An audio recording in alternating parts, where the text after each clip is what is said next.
हर रोज एक नई कहानी देखने के लिए चैनल को सब्सक्राइब करें और बेल आइकन दबाना ना भूलें। तान्या एक बहुत ही ज्यादा खूबसूरत और स्टाइलिश लड़की थी। उसे बचपन से ही गॉगल्स पहनने का बहुत ही ज्यादा शौक था। वो अपनी माँ सुनैना और पिता प्रेम के साथ मुंबई में रहा करती थी। एक दिन तान्या मार्केट जाती है शॉपिंग के लिए, क्योंकि उसको गॉगल्स पहनने का बहुत ही ज्यादा शौक था और उसकी गॉगल्स की कलेक्शन भी पुरानी हो चुकी थी, तो अब उसे न्यू चाहिए थे। तो वो जिस शॉप पर गॉगल लेने जाती है, वहाँ उसे करण नाम का लड़का मिलता है, जो उसी सेम गॉगल को पसंद कर लेता है जो कि तान्या लेना चाहती थी। और इस पर उन दोनों की बहस शुरू हो जाती है। एक्सक्यूज मी, मैंने पहले इस गॉगल को देखा था, तो इस पर पहला हक मेरा है। अच्छा जी, बहुत बढ़िया। पहले देख लिया तो इसका मतलब ये गॉगल तुम्हारा हो गया। लो, अब इसे मैंने देख लिया तो अब ये मेरा हो गया। ये क्या लॉजिक है तुम्हारा? देखो, मुझे तुमसे बहस नहीं करनी, बस मुझे ये मेरा गॉगल दे दीजिए। अरे हाँ हाँ, मुझे भी नहीं करनी तुमसे बहस। मुझे कोई बहस करने का शौक नहीं है। और तुम कहीं और से गॉगल्स क्यों नहीं ले लेते? इस एरिया में और भी अच्छी अच्छी दुकान है, तो वहाँ जाकर अपना टाइम और एनर्जी वेस्ट करो ना। वैसे मैं भी तुम्हें ये कह सकता हूँ। देखो, मैं हमेशा यही गॉगल लेने आती हूँ और आज भी यहीं से लेकर जाऊंगी। Look, I am sorry, but मुझे ये गॉगल चाहिए। I am sorry too, but ये नहीं हो सकता। Let's see. इतना बोलकर करण वो गॉगल तान्या के हाथों से छीनकर भाग जाता है और फिर तान्या भी उसके पीछे पीछे भागने लगती है। और पीछा करते हुए तान्या का अचानक पैर फिसल जाता है और वो नीचे गिर जाती है। उसके पैर में मोच आ जाती है। ये देखकर करण को तान्या के लिए बहुत ही बुरा लगता है और वो उसके पास जाकर उससे कहता है, लिसन, आई एम सॉरी, मुझे माफ कर दो, बट अब प्लीज डॉक्टर के पास चलो, नहीं तो हमेशा मैं गिल्टी फील करता रहूंगा। अगर मेरे पैर में दर्द नहीं होता ना, तो मैं तुम्हारे साथ कभी नहीं जाती। मुझे माफ कर दो यार। अच्छा, वैसे तुम्हारा नाम क्या है? क्यों, क्या करना है? जनरली पूछ रहा हूँ यार, अब मैं तुम्हें बिना नाम के पुकार नहीं सकता ना। अच्छा ठीक है, तान्या है मेरा नाम। Wow, beautiful name. And I am करण।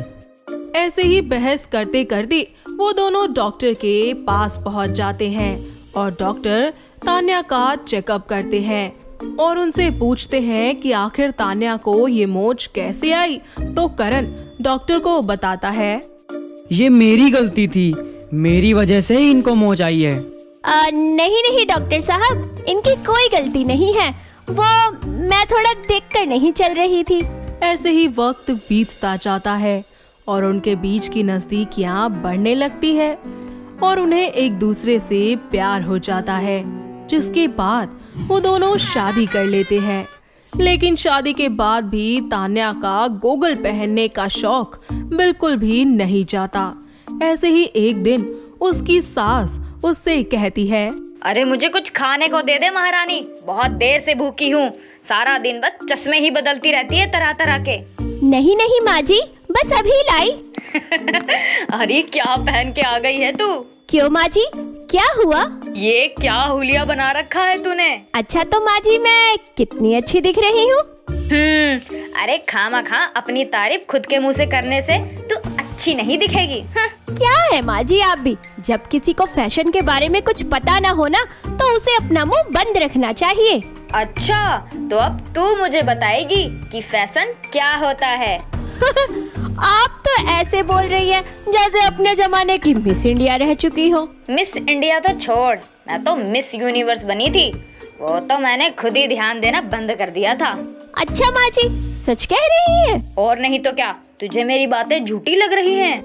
एक दिन सरला मार्केट से उसके लिए एक गॉगल लाती है, जो कि दिखता तो बिल्कुल नॉर्मल है पर होता नजर का है। जिसके बाद वो उन्हें अपनी बहू को देते हुए बोलती है, ये देख, मैं तेरे लिए कितने अच्छे गॉगल लेकर आई हूँ। ये तो बहुत अच्छे हैं माँ जी, थैंक यू सो मच। अरे कैसी बातें कर रही है तू? फिर तान्या उन गॉगल्स को लगातार पहनना शुरू कर देती है और उन्हें कुछ दिनों तक यूं ही पहनती रहती है, जिसकी वजह से उसकी आंखों में दर्द होना शुरू हो जाता है और अब उसे कुछ भी ठीक से दिखाई नहीं देता। वो सरला को इसके बारे में बताती है। माँ जी देखिए ना, मेरी आंखों में पानी आ रहा है और बहुत दर्द भी हो रहा है। दर्द तो होगा ही, मैंने तुझे ऐसे गोगल ला कर ही दिए हैं। अब कोई बात नहीं बहू, हो जाता है कभी कभी। जा तू अपनी आंखें अच्छे से धो ले, तुझे अच्छा लगेगा।